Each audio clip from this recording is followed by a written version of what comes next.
यहाँ चाहे पूर्व हो चाहे वर्तमान हो, दोनों की मिली भगत है। सोचिए, आपने खबर चलाई, उन्होंने कहा 4 साल पहले टेंडर हुआ, लेकिन 4 साल तक वह चुप रहे।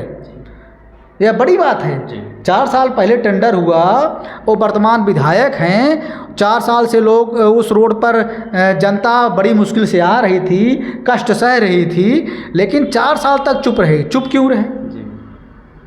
चुप क्यों रहे? उनको कहना चाहिए था। जब आपने कहा तब उन्होंने कहा 4 साल पहले टेंडर हुआ, और पूर्व टेंडर हुआ था, उन्होंने आनन फानन में इसलिए बनवा दिया कहीं बात शासन तक ना जाए कि 4 साल पहले टेंडर हुआ था, 4 साल पहले पास हो गया, कहीं जांच ना हो जाए, मुकदमा ना हो जाए, इसलिए आनन फानन में आपकी खबर के बाद बनवा दिया गया।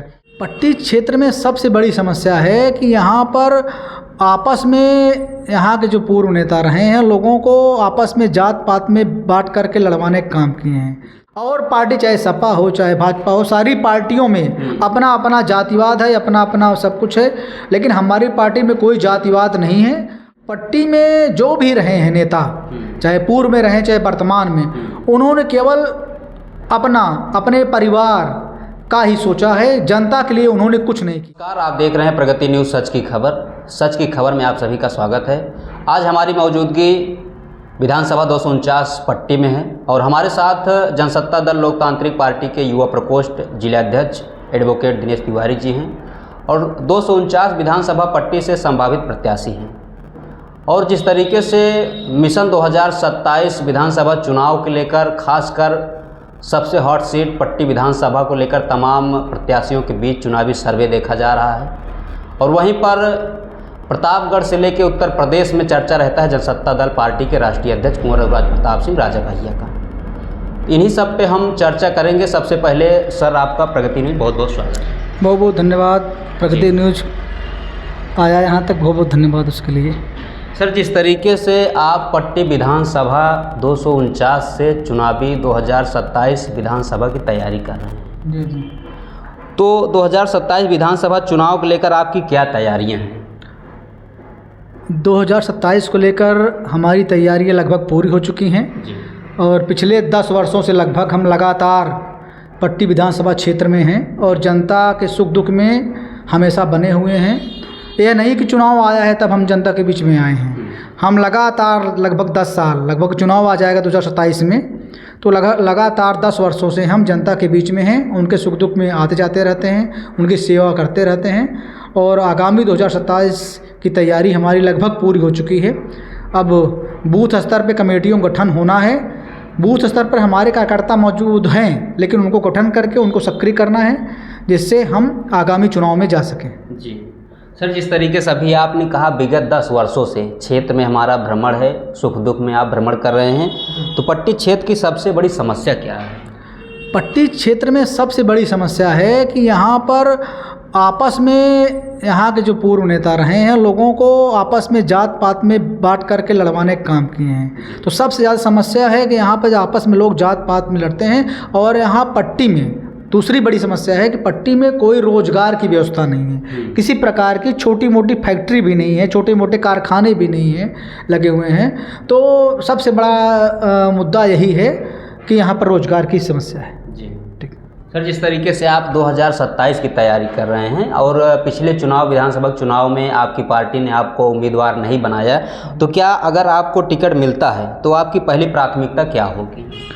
अगर पार्टी हमको टिकट देती है तो हम चुनाव लड़ेंगे और चुनाव लड़ करके जीत कर आएंगे। पहली प्राथमिकता होगी यहाँ के जो जनता है उसकी मूलभूत आवश्यकता जो है, जो उसकी मूलभूत आवश्यकताएं हैं, उनके दरवाजे तक आने जाने का रास्ता, उनके पीने के लिए पानी, उनके पढ़ने के लिए नज़दीक में अच्छे स्कूल जो कम से कम फीस में उपलब्ध हो सके, और उसके बाद रोज़गार की व्यवस्था, बाहर कंपनियों से बात करके छोटे मोटे यहाँ पर कारखाने, छोटे मोटे उद्योग यहाँ पर स्थापित हों, जिससे लोगों को रोज़गार मिल सके, लोगों को यहाँ से बाहर ना जाना पड़े।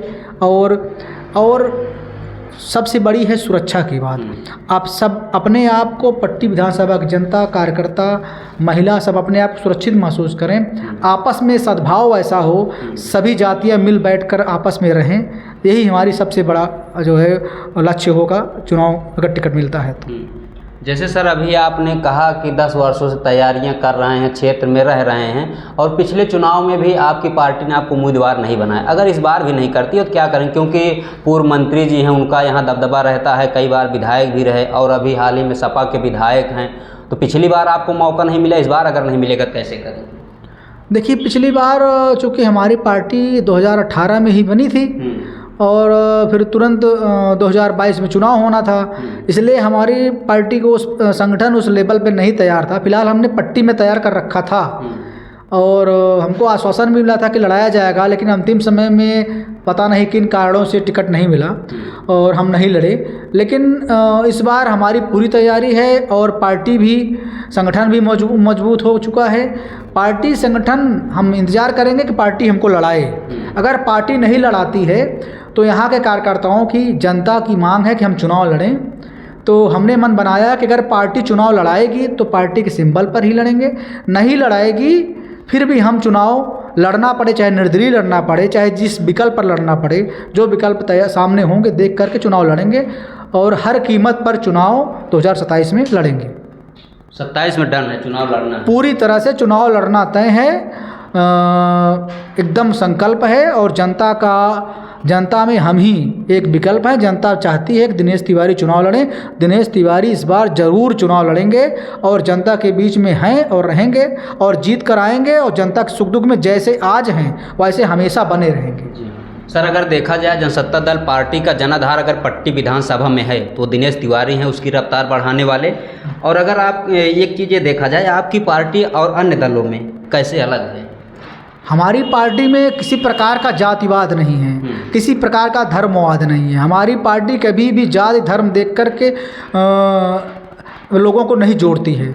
और पार्टी चाहे सपा हो चाहे भाजपा हो, सारी पार्टियों में अपना अपना जातिवाद है, अपना अपना सब कुछ है, लेकिन हमारी पार्टी में कोई जातिवाद नहीं है। और हमारी पार्टी इसलिए सबसे अलग है कि हम सबको लेकर साथ चलते हैं, सबका साथ सबका विकास और सबका विश्वास। हम इस नारे पर विश्वास नहीं, इसको करने में विश्वास रखते हैं। हमारी पार्टी, हमारे नेता माननीय राजा भैया, माननीय गोपाल जी, माननीय विनोद सरोज जी, हम लोग करने में विश्वास रखते हैं कि सबका साथ सबका विकास और सबका विश्वास, इसको करना हमारी प्राथमिकता है, सबको साथ लेकर चलना हमारी प्राथमिकता है।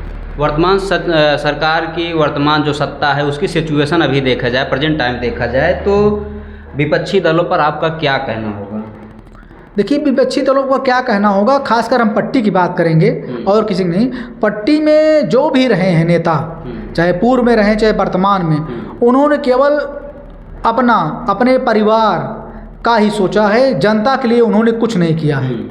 यहाँ पर 4 ब्लॉक प्रमुख हैं, नगर पंचायत अध्यक्ष हैं, सब अपने अपने परिवार का भला सोचते हैं, अपने परिवार के लोगों को जिताते हैं, अपने सगे संबंधी उनको करते हैं। उनको जनता से नहीं मतलब है, कार्यकर्ता से नहीं मतलब है। अपने आप को जाति नेता लोग कहते हैं, लेकिन अपनी जात का भी भला नहीं करते हैं यहाँ पट्टी विधानसभा के नेता। तो यहाँ की जनता चाहे पूर्व हो चाहे वर्तमान, दोनों लोगों से त्रस्त है और जनता विकल्प चाहती है। और जनता के विकल्प के रूप में हमने अपने आप को स्थापित किया है। जनता हमें स्वीकार करने को तैयार है, हमको कह रही कि आप चुनाव लड़िए और हम चुनाव लड़ने को तैयार हैं, उनके बीच में हमेशा सेवा करने के लिए तैयार हैं। खासकर युवाओं के लिए आपका क्या विजन होगा? युवाओं के लिए हमारा विजन यही होगा, युवा पढ़ लिख करके रोजगार करें, नए आयाम तक पहुँचें। हमारे पट्टी में बहुत सारे युवा आजकल नए बड़ी PCS परीक्षा, IAS परीक्षा में चुनकर आ रहे हैं। गजरिया के वहाँ सलाहपुर के बहुत अच्छे युवा चुनकर आ रहे हैं। हम कहेंगे आप पढ़ाई करिए और अधिकारी बनिए, उसके साथ राजनीति में भी युवा आएँ। राजनीति भी युवाओं को ज़रूरत है, क्योंकि पढ़े लिखे अगर युवा आएंगे राजनीति में तभी जनता का विकास होगा। बिना पढ़े लिखे कुछ नहीं होना है, चाहे नौकरी हो चाहे राजनीति हो। तो हम युवाओं से कहेंगे कि आप राजनीति में भी दिलचस्पी रखिए। एक बात स्पष्ट कहेंगे कि राजनीति, आप कहेंगे राजनीति सबसे बेकार चीज़ है, दलदल है। बिल्कुल, राजनीति बहुत बड़ी चीज़ है, एक समुद्र है राजनीति। लेकिन अगर आप राजनीति नहीं करते हैं तो हर जगह राजनीति है। आपके परिवार में राजनीति होती है, आप घर से बाहर निकलेंगे तो राजनीति है, आप स्कूल में जाएंगे तो राजनीति है, कॉलेज में जाएंगे तो राजनीति है, कचहरी में जाएंगे तो राजनीति है। राजनीति हर जगह हावी है। आप राजनीति से दूर नहीं रह सकते, इसलिए युवाओं को राजनीति में भी आना चाहिए। माननीय प्रधानमंत्री जी ने भी कहा, लेकिन युवाओं के हित के लिए केवल कहना बात नहीं है, करना होगा। युवाओं के लिए रोजगार स्थापित करना होगा, उनके लिए सोचना होगा और नए नए उद्योगों की स्थापना करनी होगी, जिससे हमारे पट्टी प्रतापगढ़ के युवा बाहर ना जाएं। इसके लिए यहाँ पर नए उद्योग स्थापित हो। प्रतापगढ़ जनपद की बात करें, सबसे लोकप्रिय नेता किसे मानते हैं? सबसे लोकप्रिय नेता में अगर मानेंगे तो माननीय राजा भैया सबसे लोकप्रिय नेता हैं। और कोई नहीं, बहुत दिग्गज और लोग हैं? नहीं, लोकप्रियता के मामले में माननीय राजा भैया हैं। मैं लोकप्रियता के मामले में माननीय राजा भैया को अपना आदर्श मानता हूं और उनकी जैसी लोकप्रियता शायद हमें लगता है कि चाहे मुख्यमंत्री हों चाहे प्रधानमंत्री हों, व्यक्तिगत लोकप्रियता अगर किसी की है, जैसे हीरो अभिनेता जो होते हैं जी, उनकी व्यक्तिगत लोकप्रियता होती है। वो अगर आ जाएं तो बुलाना नहीं पड़ता, भीड़ अपने आप आते हैं। बाहुबली कौन होगा? नहीं, बाहुबली, देखिए बाहुबली में दो शब्द हैं, दो प्रकार के। एक बाहुबली होता है जो खलनायक होता है, एक बाहुबली जो होता है जो नायक होता है। माननीय राजा भैया बाहुबली हैं लेकिन नायक हैं और जनता के लिए काम करते हैं। बाहुबली अगर आप नहीं रहेंगे, आप विधायक हो गए, सांसद हो गए, अगर आप अपने बात अधिकारी से, प्रशासन से दबाव दे करके कराना नहीं सकते तो आप किस प्रकार के नेता हैं? अगर आप सांसद हो गए और किसी एसआई को, कोतवाल को फ़ोन करके अपना काम नहीं करवा सकते तो फिर किस बात के विधायक? और तो बाहुबली होना कहीं ना कहीं बिल्कुल सही, बाहुबली होना चाहिए लेकिन जनता के हित में होना चाहिए, नायक होना चाहिए, खलनायक बाहुबली नहीं होना चाहिए। अच्छा, एक सवाल होगा आपसे, जिस तरीके से देखा जाए वर्तमान में जो विधायक हैं और पूर्व में जो रहे, बीच में अभी देखा जाए वीडियो वायरल हुआ, 4 साल का पहले पुराना टेंडर हुआ और पट्टी से चांदा मार्ग न जाने कितने हादसा हुए, और उसके बाद जब खबरें चली उस पर बाद निर्माण होना शुरू हो गया। क्या ऐसे विकास अगर होता रहेगा, भ्रष्टाचार अगर ऐसे होता रहेगा तो 27 में क्या नज़ारा देखने को मिलेगा? कुछ बदलाव? यही बात तो हम आपसे कह रहे हैं ना, यहाँ चाहे पूर्व हो चाहे वर्तमान हो, दोनों की मिली भगत है। सोचिए, आपने खबर चलाई, उन्होंने कहा 4 साल पहले टेंडर हुआ, लेकिन 4 साल तक वह चुप रहे। यह बड़ी बात है। 4 साल पहले टेंडर हुआ, वो वर्तमान विधायक हैं, 4 साल से लोग उस रोड पर जनता बड़ी मुश्किल से आ रही थी, कष्ट सह रही थी, लेकिन 4 साल तक चुप रहे। चुप क्यों रहे? उनको कहना चाहिए था। जब आपने कहा तब उन्होंने कहा 4 साल पहले टेंडर हुआ, और पूर्व टेंडर हुआ था, उन्होंने आनन फानन में इसलिए बनवा दिया कहीं बात शासन तक ना जाए कि 4 साल पहले टेंडर हुआ था, 4 साल पहले पास हो गया, कहीं जांच ना हो जाए, मुकदमा ना हो जाए, इसलिए आनन फानन में आपकी खबर के बाद बनवा दिया गया। तो यही बात हम स्पष्ट करना चाहते हैं जनता से, पट्टी जनता से, पूर्व हो या वर्तमान, दोनों एक दूसरे से मिले हुए हैं, दोनों एक दूसरे की सपोर्टर को डरा धमका कर अपना काम करते हैं। को कहते हैं उनसे डरे रहो हमको जिताओ, वो कहते हैं उनसे डरे रहो हमको जिताओ। तो ये दोनों लोग एक सिक्के के 2 पहलू हैं। 27 में कुछ न कुछ असर दिखाई देगा। 27 में इन दोनों लोगों का सुपड़ा साफ होगा है, दोनों लोगों को जनता नकार चुकी है, दोनों लोग पट्टी में नहीं रहेंगे, पट्टी में नया चेहरा आएगा और जनता के सबको साथ लेकर चलेगा, सभी लोगों को साथ लेकर चलेगा, नया चेहरा आएगा। जनता से आपका क्या संदेश है? जनता से हमारा संदेश यही है कि आप किसी भी जात को देख करके मतदान ना करें।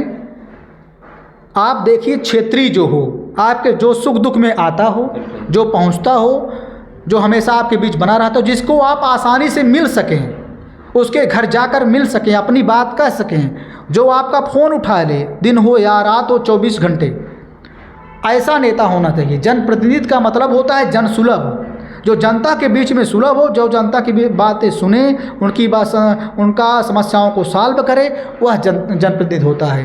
तो हमारा संदेश यही है कि आप सोच समझ के 2027 में मतदान करें। आप देखिए कि आपके बीच में कौन है, आप जांच देख कर ना करिए। नेताओं की बात, बड़े बड़े जो नेता हैं उनको भी देखिए, वो आपस में सब वहाँ पे खड़े हुए हैं, एक दूसरे के यहाँ जाते हैं, कार्यकर्ता एक दूसरे के बीच में लड़ते हैं। तो आप मत लड़िए।